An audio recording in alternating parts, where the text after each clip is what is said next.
अगर आप बताना चाहें उचित लगे तो महाराज जी की दीक्षा कैसे प्राप्त होती है? काफी बहनों का भाइयों का प्रश्न रहता है, कैसे उनका कुछ नियम रहता है, आपको पता होगा महाराज जी।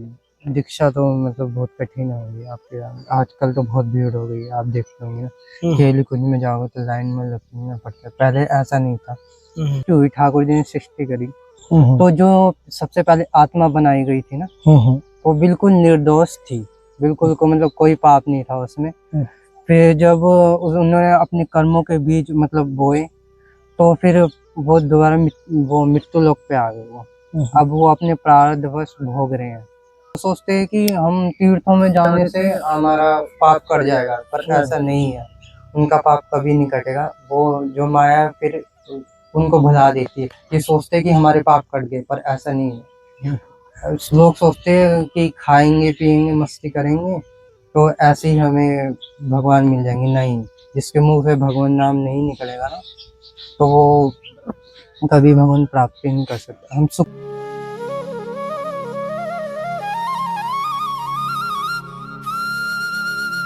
राधे राधे। आप सभी भक्त वृंदों का एक बार फिर स्वागत है आपके अपने चैनल संत यात्रा में। आज मैं आपको एक और दुर्लभ संत महाराज जी के दर्शन कराने वाला हूं, जिन महाराज जी की उम्र मात्र 18 साल है और जिन्होंने परम पूजनीय श्री प्रेमानंद महाराज जी से गुरु दीक्षा ली और मात्र 11 या 12 साल की उम्र में इस ब्रज धाम में आ गए। और देखिए, बोलते हैं ना कि ये सब कृपा से ही संभव होता है, क्योंकि 11 या 12 एग्जैक्ट तो मैं नहीं बता सकता हूँ, लगभग 11 या 12 है कि 12 साल की उम्र एक बाल्यावस्था में ही रहती है। और उसको महाराज जी को ऐसी अनुभूति हुई, ऐसी प्रेरणा हुई कि वो ब्रज धाम की तरफ सब कुछ अपना घर परिवार त्याग कर ब्रज धाम में आ गए। और किशोरी जी की कृपा से उन्हें शरणागति मिली, तो परम पूजनीय श्री प्रेमानंद जी महाराज जी के शरण में उनसे गुरु दीक्षा ली और फिर वो एकांत की तरफ निकल लिए, बिल्कुल घने जंगल में। तो आज उन्हीं महाराज जी के दिव्य दर्शन होंगे। आप वीडियो को बिल्कुल भी स्किप मत करना। बड़ा आनंद में, प्रेम में, रस में, भाव में सत्संग संत यात्रा के साथ आइए। श्री हरिवंश जय हो। जैसा मैंने आप सभी भक्तवृंदों को बताया था कि महाराज जी श्री ब्रजधाम में बड़े आनंद की साधना करते हैं, बड़े एकांत वन में रहते हैं। और महाराज जी, आपने परम पूजनीय प्रेमानंद महाराज से दीक्षा ली हुई है? अभी जी ले रखी है? मैंने पहले भी बता रखा कि मैंने जब मैं वृंदावन गया था, मैं यमुना के किनारे आया था, फिर वहाँ से मैं केली कुंज जाता रहा जी। तो फिर दीक्षा हो गई मेरी। फिर वहाँ से मैं फिर बरसाना आ गया। फिर अब यहीं शिव जी के पास यहीं रहता हूँ और रास करता हूँ। वाह। तो महाराज जी, अभी जैसा श्री जी सामने है हमारे, अभी आपकी इतनी उम्र भी नहीं लगती है, बहुत कम उम्र है महाराज जी। मेरी 18 साल। 18 साल है। मैं जब 12-13 का था तब यहाँ पे आया था ब्रज में। 8-9 साल हो गए। तो मतलब महाराज जी 12-13 साल की उम्र एक बच्चे की उम्र रहती है, बाल्यावस्था बोल सकता हूँ मैं तो उस समय भगवान के प्रति इतना रुझान कैसे संभव हुआ? कोई प्रेरणा मिली घर परिवार से, या मतलब हुआ क्या एक्चुअल में?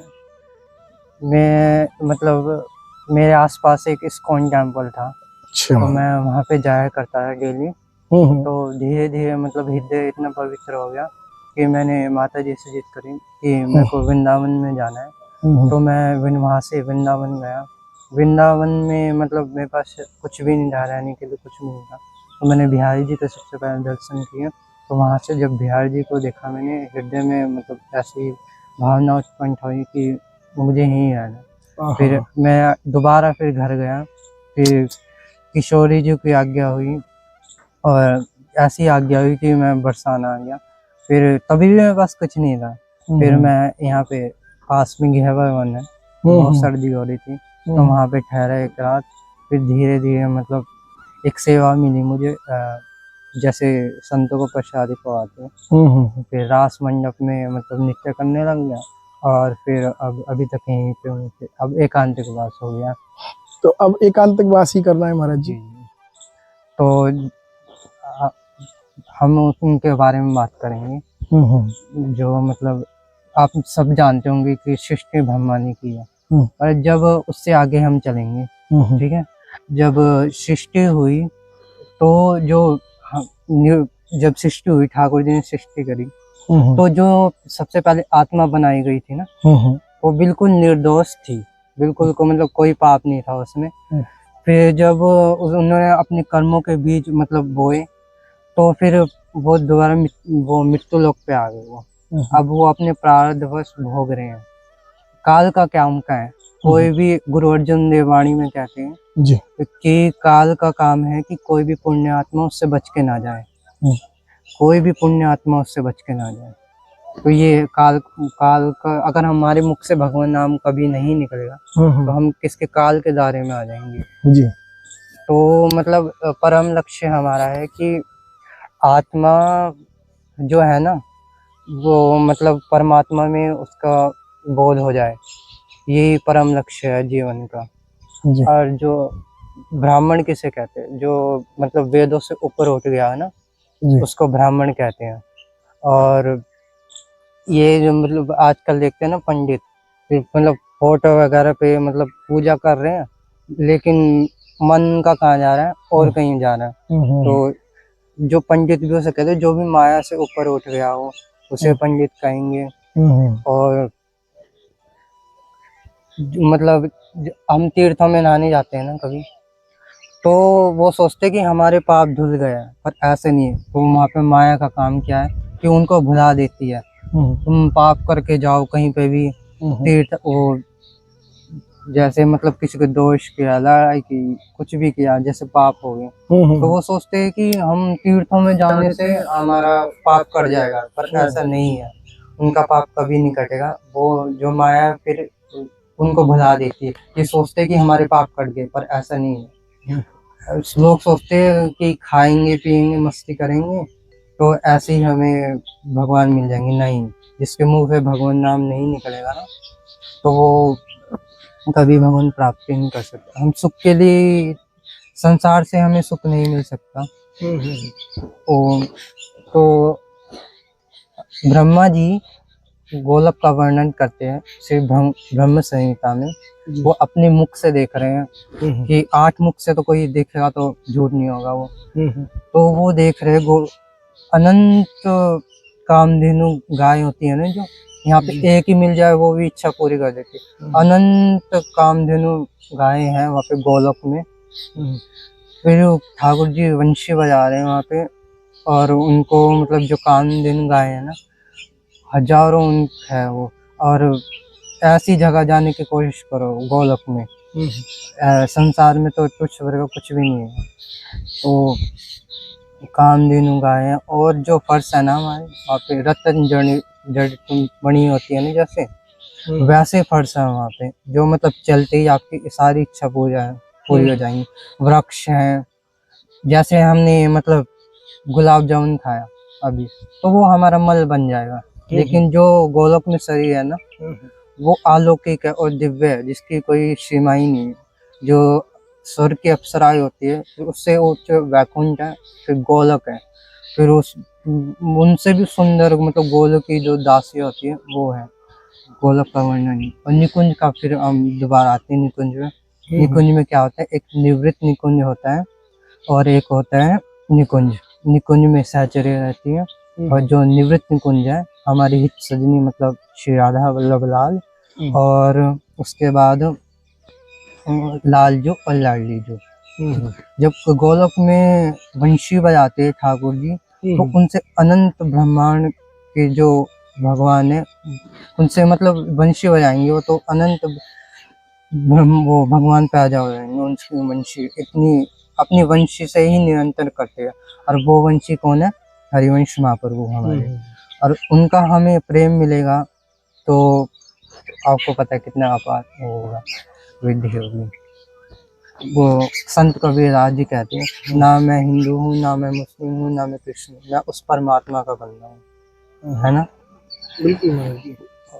ये तो महाराज जी भक्ति में अनंतता कैसे आएगी? भक्ति में लगातार करते तो सब लोग हैं, लेकिन अभी आपने बोला ना कोई उस लेवल की भक्ति कोई भी नहीं कर रहा महाराज जी। उस लेवल की भक्ति कोई नहीं कर रहा। जो मतलब शुद्ध बुद्ध खो दे अपनी, 24 घंटे बैठा रहे, वो अपने आप को शरीर ही नहीं समझेगा। उसका आत्मा से साक्षात्कार हो जाएगा, परमात्मा से आत्मा, तो उसकी शुद्ध बुद्धि रहेगी नहीं। वो मतलब अब संसार के कष्टमय जीवन को मतलब बिल्कुल काट देगा उसको। तो ये आप निरंतर सत्संग सुनेंगे, धीरे धीरे हृदय पवित्र होगा। इस अभी तक मेरे को लग रहा है कि वो जो पहले वाली बात थी कि किसी अभी दर्शन नहीं हो सकते, क्योंकि ठाकुर जी कृपा खुद करेंगे और दिव्य दृष्टि देंगे। तो 11वें अध्याय में अर्जुन को जब गीता में दिव्य दृष्टि दी थी, तो हम इन प्राकृतिक आंख से उनको नहीं दे सकते, तो वो ठाकुर जी की कृपा से ही अर्जुन को दिव्य दृष्टि दी गई थी। हाँ देखो मुझ में ही सब कुछ है, पर वो पौधे है, अग्नि है, वायु है, देवतागण सब उसमें ही समाये। तो अर्जुन भयभीत हो गया था, है ना। तो वो दिव्य दृष्टि उनको ही दी गई। हम भजन करके मतलब ठाकुर जी को रिझा लेंगे ना, तो क्या पता हम भी देख सकते। ये अभी हम देख रहे प्राकृतिक है, पर उस आप भजन करके जाएंगे और उनमें पर जब हमारा साक्षात्कार हो जाएगा आत्मा परमात्मा में, तो हमें ठाकुर जी अवश्य दिखेंगे। और ये जो भी हम एक सपना ही चल रहा है, तो सब मतलब माया में पड़ेगा। माया बहुत प्रबल है, उससे मतलब बड़े बड़े संत मुनि भी नहीं निकल पा रहे हैं। तो रामचरित्र मानस का एक प्रसंग है, जब पंचवटी में जब राम जी वनवास काट रहे थे, तो लक्ष्मण जी को आदेश देते हैं कि मन बड़ा चंचल है ना। जो लोग मर रहे हैं, पर वो जो लोग मर रहे हैं उनको देख के भी नहीं सीख रहे, एक दिन उनको भी मरना है ना। तो वो श्री रामचंद्र जी आदेश देते हैं कि मन को कैसे संभाले और भक्ति में कैसे आगे बढ़े। तो मन निरंतर मुझ में ही स्मरण करो और मुझ में ही रहो। बुरे प्रभाव से हम कैसे बचेंगे? किसी से वार्ता ना करो, अपना मन शुद्ध रखो और भगवान के श्री चरणों में अपना मतलब जो मन है वो लगाओ। फिर आगे जाते किष्किंधा में, रामचरितमानस का किष्किंधा में, फिर वहाँ पे उनको हनुमान जी मिलते हैं। हनुमान जी परम सेवक थे, जो जिनकी बराबरी कोई नहीं कर सकता। भाई कैसा, भरत जैसा भाई है, जो मतलब राम जी के पीछे पीछे ही चलने लग गए वो भरत जी। इतना 24 घंटे नाम जप करते थे, राम राम राम राम राम, उसके अलावा उन्हें कुछ दिखता ही नहीं था। ऐसी भक्ति करो। महाभारत में एक महाभारत का क्वेश्चन है, हम सब किसकी तरह हो गए थे जब युधिष्ठिर और दुर्योधन का वो पासा होता है ना, वो फेंकते हैं जो, तो वो चल रहा था। तो उन्होंने द्रौपदी को, भीम को, नकुल सहदेव को, सबको दाव पे लगा दिया, एक सबको दाव पे लगा दिए। तो हम उसकी तरह है, हम जो संसारिक लोग हैं ना, तो जिंदगी से हार गए हैं। तो जो भगवान को याद नहीं करते, तो भगवान को याद करो, श्रवण करो और परमात्मा को प्राप्त करो और साक्षात्कार करो। और कोई कलयुग में महाराज जी भगवान का साक्षात्कार संभव है कि सिर्फ अनुभूति प्राप्त होती है? देखो हम उस मतलब शुद्ध बुद्ध सब कुछ खो के परमात्मा में 24 घंटे लीन हो गए, तब कृपा करके ठाकुर जी साक्षात्कार हो सकता है। अन्यथा कलयुग में तो मेरे को नहीं लगता कि उस लेवल की कोई भक्ति कर रहा है अभी। जब उस लेवल की कोई, हाँ है लोग, कुछ संत हैं, उनके नाम नहीं लूंगा। आजकल तो कथा भी बिकने लग गई है महाराज। कथा देखते हो कितने पैसे ले रहे हैं। मुझे सबके नाम पता है, पर मैं यहाँ पे नहीं बताऊंगा, कोई द्वेष हो जाएगा। जी बहुत सुंदर महाराज जी, सत्य बोला आपने। ये तो फिर महाराज जी आपने, आप पे बड़ी किशोरी जी की कृपा हो गई, शायद पूर्व जन्म का कोई संस्कार था, उसके बाद आपको वहाँ से गुरु दीक्षा मिली। बहुत अच्छी सेवा लगती है कि मैं जब नृत्य करता हूँ ना किशोरी जी के साथ। हाँ प्रतिदिन नृत्य करते हैं महाराज जी? मैं रास करता हूँ, बहुत साल हो गए वो रास करते हैं। तो मेरे को लगता है कि है मेरे साथ कोई है, सच्ची में है मेरे साथ कोई। तो महाराज जी क्या संबंध आप जोड़े हैं भगवान से? भगवान से बोलते हैं ना महाराज जी, संत लोग के एक संबंध बनाना चाहिए। मेरे तो वही सब कुछ है। मैं वैसे विरक्त हूँ, मेरे सब मतलब कुछ भी इच्छा होती हो, मैं कुछ मांगता ही नहीं। देखो इतने जन्मों से तुम ठाकुर जी से मांगते आ रहे हो, एक बार तुम मंदिर जाते हो, सब जगह जाते हो, एक बार ठाकुर जी को ही मांग लो ना, तो पूरी जिंदगी वही खत्म हो जाएगी फिर। एक बार ठाकुर जी को मांग लो और ठाकुर जी देते रहते हैं, तुम मांगते रहते हो, गाड़ी ये वो सब कुछ बंगला वगैरह सब, अरे वो तो देते ही आ रहे हैं ना। आपसे आगे की सोच थे।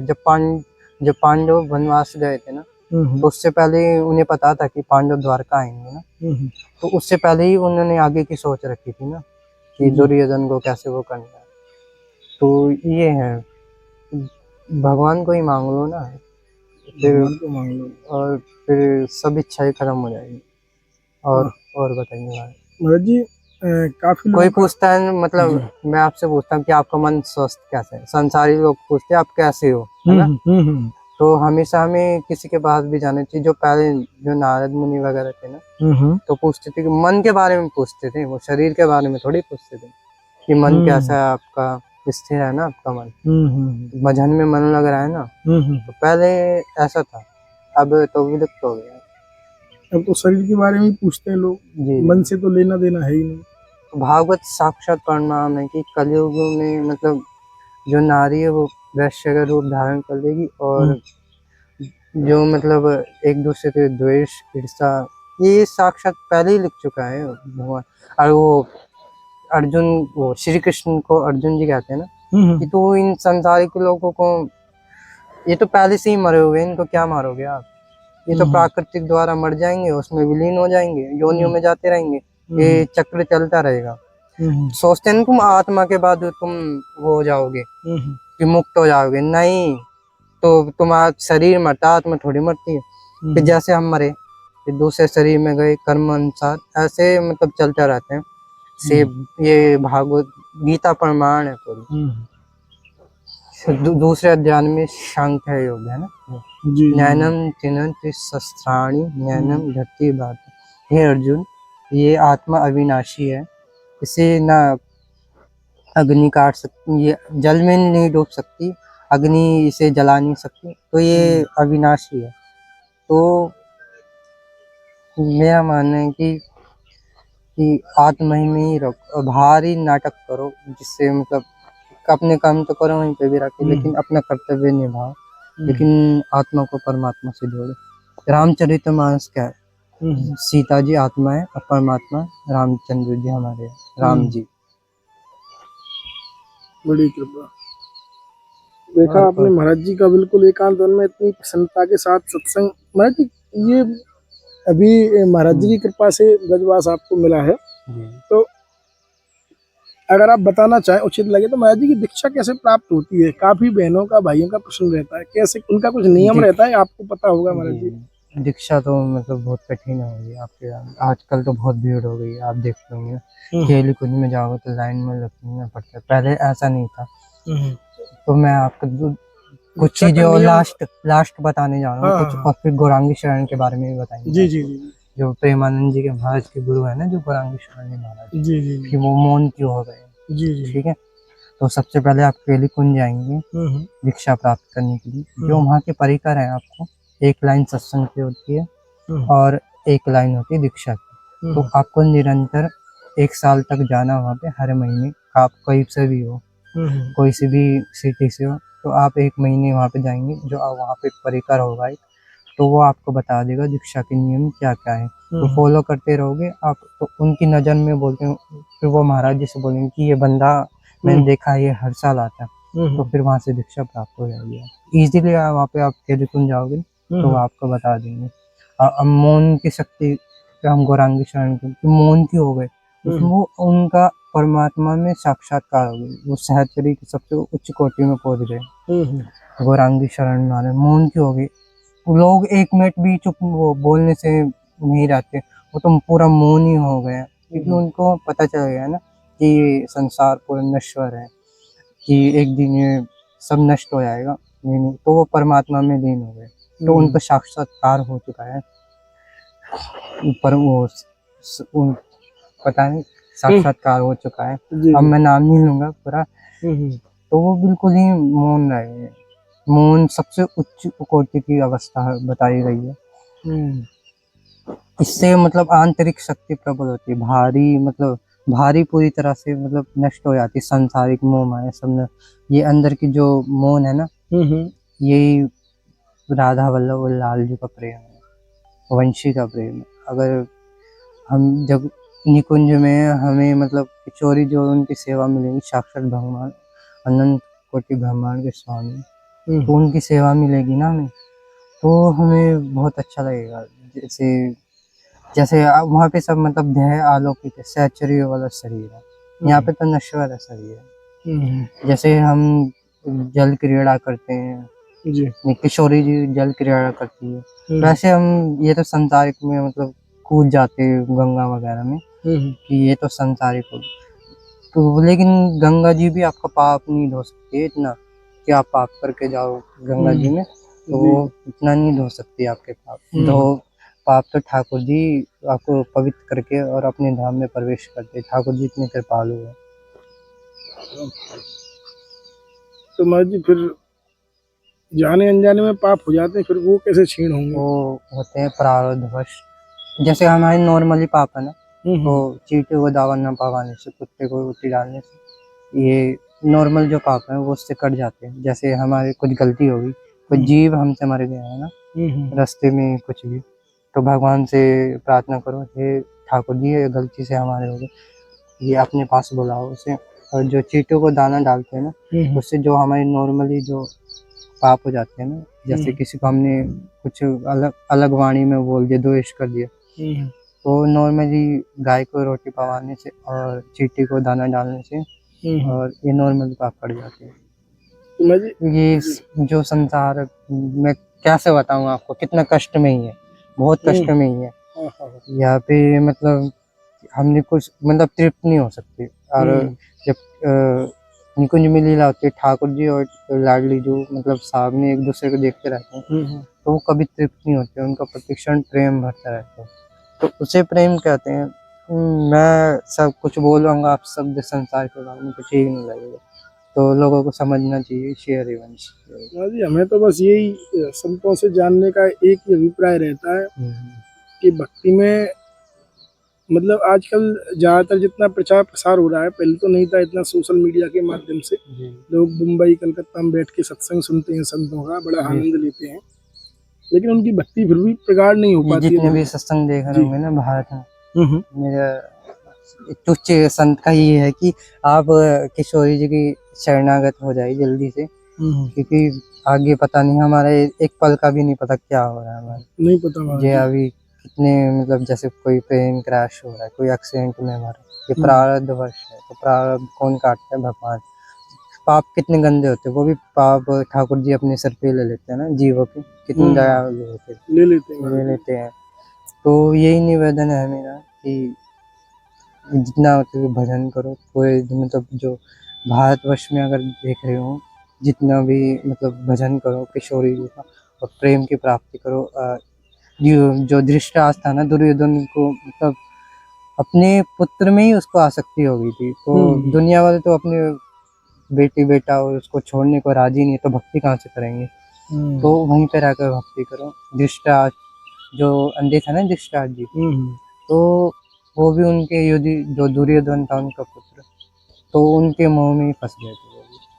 तो बहुत मुश्किल है माया से निकलना, बहुत मुश्किल है, बहुत माया मुश्किल। से। ये मतलब रस जो हमारी उपासना है ना राधा वल्लभ की, ये रस की उपासना है, कोई मतलब कठिन नहीं है कि आप आसन लगा के, जैसे सतयुग में इतने बड़े बड़े योगी होते थे कि बैठे रहो, तो नहीं, उनकी तरफ देखते भी नहीं है ठाकुर जी। जो हमारी रस की सिंपल उपासना है, किशोरी जी की शरण में जाओ, वाणी पाठ करो, आद सच जुगाद सच है भी सच, नानक हो से भी सच। नानक क्या है ना, एक ही परमात्मा जो काल से परे हो, जो प्राकृतिक में नहीं है, वो काल से बिल्कुल परे है, माया से परे है, वो शाश्वत है, जिससे मतलब देवता वगैरह सब पैदा उनसे ही हुए हैं, है ना।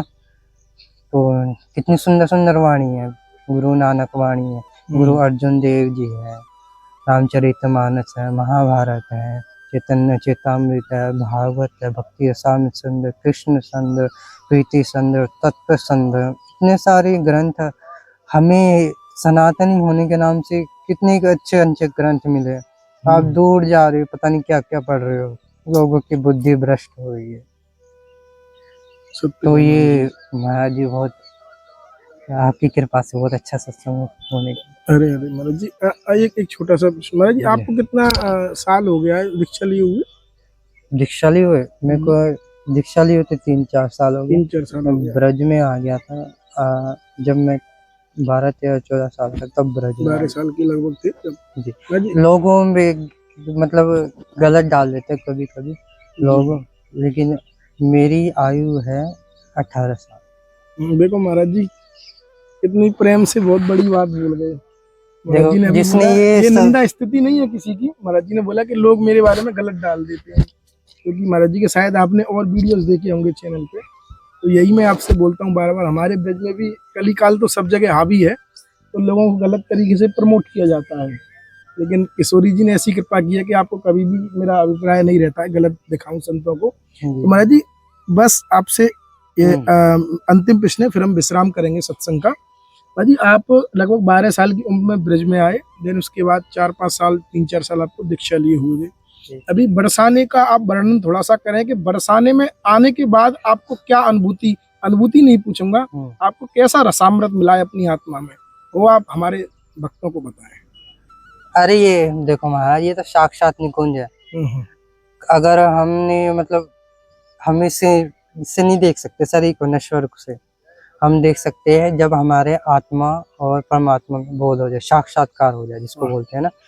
जैसे मतलब उच्च कोटि के संत होते हैं ना, वो राधा वल्लभ लाल के साथ खेलते हैं और उनके साथ क्रीड़ा करते हैं। एक मेरे को प्रसंग आता है, कोई राजा आया था, तो उनके घर में मत बोलते ना, हम आपको कुछ देना चाहते हैं। मैंने कहा, वो बोलते कि आप कुटिया में मत आए, हमारी कुटिया में। तो राजा से पहले के लोग बहुत डरते थे, उन्हें संसार से कुछ चाहिए ही नहीं था। एक मतलब संत थे, उन्होंने पता क्या किया था, उन्होंने गधा ही खरीद लिया था कि सांसारिक लोग हमारे पास ही ना आए, कि हम किशोर उनके भजन में ही लीन रहे। किशोरी जो लाल जी थे उसमें भजन में गधा खरीद लिया था, और गधा खरीद लिया, उस पर बैठ के लोग की जो सांसारिक लोग हैं उन्हें पागल समझे, पर नहीं, उनका साक्षात्कार हो गया था परमात्मा। तो ऐसी उच्च कोटि की श्रेणी में संत रहते हैं। संत तो चलते फिरते तीर्थ है महाराज जी, उनका दर्शन कर लिया तो तीर्थ में क्यों जा रहे हैं, संतों के दर्शन करो, वही आपको निकालेंगे भवसागर से। सुंदर महाराज जी, बिल्कुल सत्य, बहुत बढ़िया महाराज जी, बड़ी कृपा की आपने आज दास के ऊपर, जो थोड़ा सा समय दिया मुझे, और आप सभी भक्तों ने सुना महाराज जी की जो ये जी ग्रंथ का श्रवण किया था, मतलब जब मैं सभी ये ग्रंथ अभी एक दोबारा पढ़ता रहता हूँ। पहले तो जब मैं 13-14 साल का, जब श्रवण निकल गया था मैंने सब कुछ। अच्छा, श्रवण कर लिया था खाली, अभी आप पढ़ते हैं, अध्ययन करते हैं जी, ये सब। और ये शेयर महाराज जी, और कोई आज्ञा हो आपको, कुछ ऐसा वासी हो, वैकुंठ के वासी हो आप, नहीं आपकी महाराज जी, कुछ भी जरूरत हो महाराज जी, क्योंकि सामान तो लगता ही है, एकदम एकांत वन में रहते हैं, कुछ ऐसा जरूरत का हो तो आप मुझे आज्ञा करें। कुछ भी जरूरत का हो महाराज जी, कुछ राशन वगैरह, अगर आप प्रसादी बनाते हैं। नहीं, प्रसादी तो नहीं, अभी नहीं बनाते महाराज जी, प्रसादी पाते हैं, अभी माधुकरी ले आते हैं जी। अच्छा, अभी मैं कुछ जरूरत का हो तो महाराज जी मुझे आज्ञा करें आप। मैं अवश्य आपको हाँ, आप मुझे बाद में ही बता सकते हैं, कोई दिक्कत नहीं है महाराज जी। तो लास्ट है कि बस निवेदन, जितने भी ये सत्संग जिन्होंने भी देखा है, जिन्होंने, मैंने आपको मतलब सब कुछ बता दे, आप इसको मतलब इस पथ पे चलोगे ना, मैं खुद नहीं कहूँगा, ये किशोरी जी की आप पे कृपा होगी साक्षात। ठीक है, तो आप सभी भक्तों ने देखा महाराज जी की दिव्यवाणी। महाराज जी यहाँ हमारे ब्रज धाम में बड़े आनंद से एकांत वन में, बिल्कुल एकांत, महाराज जी ने बोला ना अभी एकांत ही पसंद है, यहीं पे साधना करते हैं। में ही किशोरी जी मिलेगी। एकांत में ही किशोरी जी मिलेगी, और ये तो वार्ता करेंगे, अपराध होगा, फिर ठीक नहीं है, एकांत में ही किशोरी जी मिलेगी। वाह, बहुत सुंदर। और हमें भी आप आज्ञा दें, मिलते हैं श्री दुर्लभ संत दर्शन के साथ, सिर्फ संत यात्रा पर। श्री हरिवंश। ठीक है महाराज, दंड होता रहे हरि महाराज की। वाह।